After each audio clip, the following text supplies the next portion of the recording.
Hey guys, Sundown Rider here. This is gonna be my chapter review to One Piece 869 Under Siege.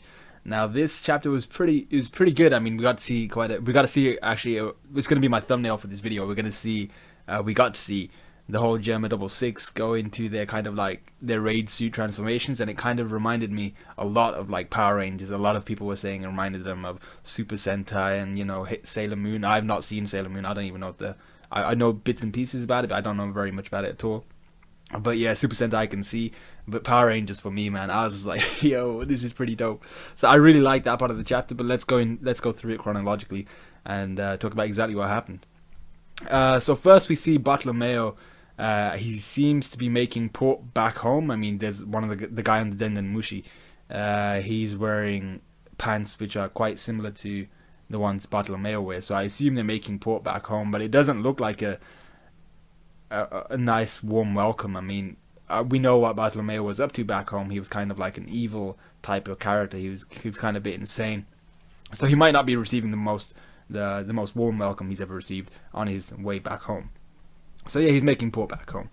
Then we come to the actual chapter. Everyone is escaping towards Big Father, which is Beige's move where he transforms his body. He transforms into a giant castle, basically. Luffy's eyes are gleaming. He's like, "Yo, there's a friggin' robot-looking castle. It looks pretty cool." And Brule finally gets yanked off of Caesar's back as he's escaping towards the castle. As he's escaping towards what's it called? The Big Father. And she gets yanked off by Katakuri, who's just like, "Oh yeah, I got you now." So that's gonna be an interesting thing. I mean, they're not gonna straight up murder Brule because she was kind of press ganged into it, but he wasn't impressed by the end of the chapter. He wasn't impressed by Brule, and he was like, "You've kind of done a number on us, and this is all your fault." And she's like, it was really my fault." So then we get something which is going to be key, but I'm not sure how it's going to tie in anymore. We get Dufeld, one of the underworld lords. Well, I forgot what they're called. One of the key players in the underworld. Dufeld, the guy with the cigar and small ass glasses and everything. He set his sights on the Tamate Bako box, okay? And we all know what's in the Tamate Bako box. It used to be full of those pills that made the new fisherman pirates into those steadied up, gigantic ass, powerful ass fishmen. But it's now filled with a bomb which is meant to be pretty what's the word? Pretty it's meant to have a huge range, and it's meant to be pretty explosive in terms of how powerful it is. So that's gonna go off when the Tamate Bako box is open. But later in this chapter, Dufeld he's fiddling with the Tamate Bako box, and he undoes the bindings and stuff on the Tamate Bako box. But one of Big Mom's like power surges, his screams, pushes the box off the roof, and it's just gone flying off of the top of Whole Cake's chateau or whatever it is. So the box is gone somewhere down below. On ground level, and we don't know how it's going to tie in anymore. I mean, like, even if it opens up down there and blows a hole in that tower, will it come tumbling down? Will that aid the Whole Cake? Will that aid the Straw Hats and the Alliance to get away from Big Mom, or at least fight her in some way by knocking down that huge candle-looking tower in the middle of Whole Cake Island? I'm not sure, but I don't see how it exploding now is going to change anything, because it's gone. But it's Oda we're talking about, so it's still going to play a large part. I just don't know how it's going to happen. So I was like, yo, that's kind of... we've all been waiting for that box to blow, and it's now gone. It's not now completely gone away from the vicinity of the whole fight. It's where everything's happening at the moment. The Tamate Bako box isn't there.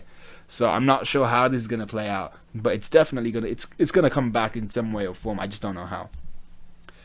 So Katakuri's shooting people as they attempt to run into the castle. Nami's grabbed by Smoothie, Carrot is grabbed by Daifuku, and Chop is grabbed by Oven. And Sanji's still in his like badass mode. He looks so cool throughout these last couple chapters, and he points his family towards Big Father. He's like, yeah, we should probably get going.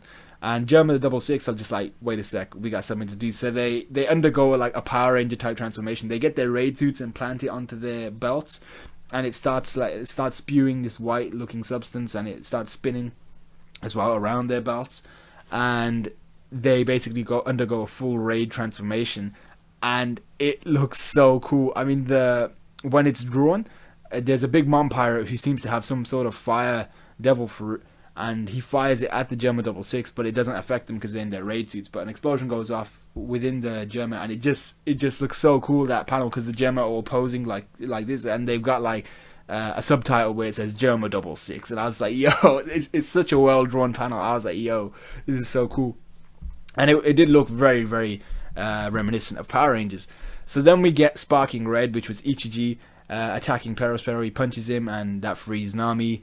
Dengeki Blue, which is Niji, that's got to be electric blue, I assume. I don't know what Dengeki means, but last time it was electric blue or something like that. So Dengeki Blue, which is Niji on Oven. He frees, who did he free? He frees Chopper. Poison Pink on Smoothie, that frees Nami. And Windscreen on Daifuku. Poison Pink was Reiju, and then Windscreen was Yonji. So he frees up. Who was Daifuku holding? Daifuku was holding Carrot. So basically Nami, Carrot, and Chopper are free because of the Germa 66. And then Sanji catches Nami as she falls, and we see a small panel here of Pudding looking kind of.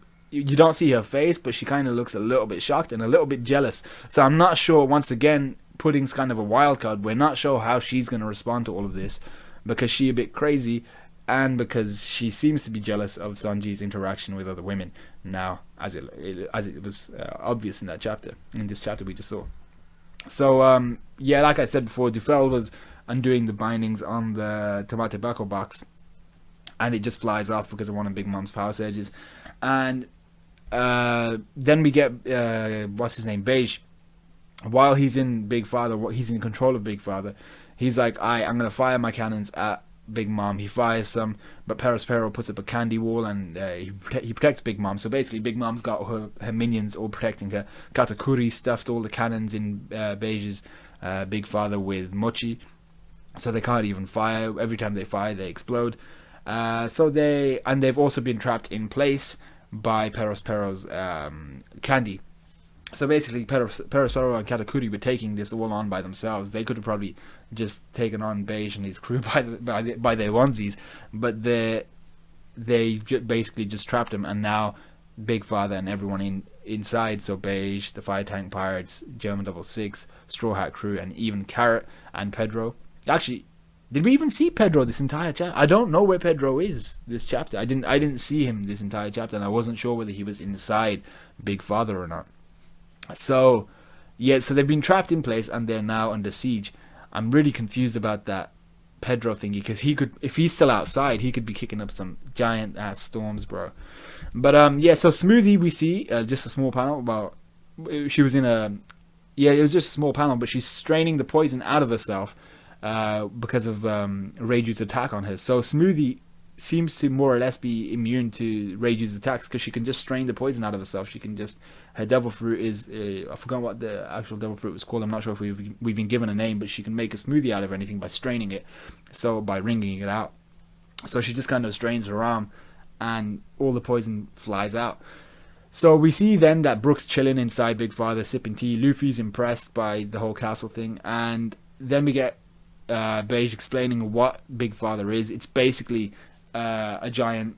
It's a giant castle, obviously, but if the castle gets hurt, it's his own body though.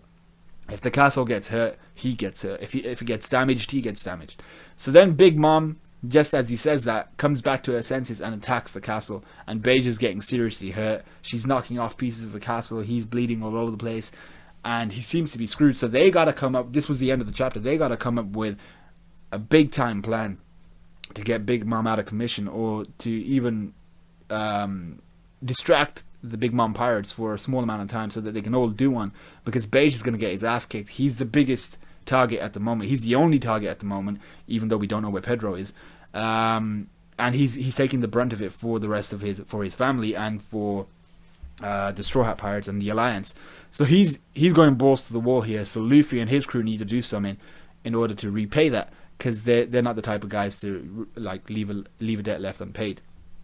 So they got to do something to help out Beige, because he's getting his ass whooped. But I'm not sure what they're gonna do, because they got to be able to fight Big Mom, because Big Mom took out Giants as a 5-year-old, so she's gonna be immensely strong. But Luffy took out Giants when he was like 19 or something. So he's not as strong as Big Mom's been made out to be, but he's also she hasn't been displayed to use any heart, what's it called, Busa Shoku no Haki, the color of arms, and she hasn't been shown to use her observation haki very much. So Luffy probably has maybe an edge on that part of the story, but we don't know whether she's just not using it yet because she hasn't needed it, or because her skin's tough as shit. So I'm hoping Luffy and the crew will just go out balls to the wall and fight, because they're not in a situation where they can just escape. And Pedro, I don't know where Pedro is. Pedro's got to be doing something, because he's a clever ass bitch, and he's the only one I didn't see this chapter. So I'm hoping Pedro's up to something. But we are on break next week, which is a bummer. But what can you do? So let me know what you guys thought. I'm gonna give this chapter a 7.5, maybe a 7 out of 10. I just really enjoyed the whole Power Rangers scene. That was so good. It's gonna be my thumbnail. I hope you guys enjoyed this review. Like, comment, subscribe, all that good stuff. And I will see you guys when on Saturday or Sunday usually the new Nanatsu no Taizai and Fairy Tail Fairy Tail comes out.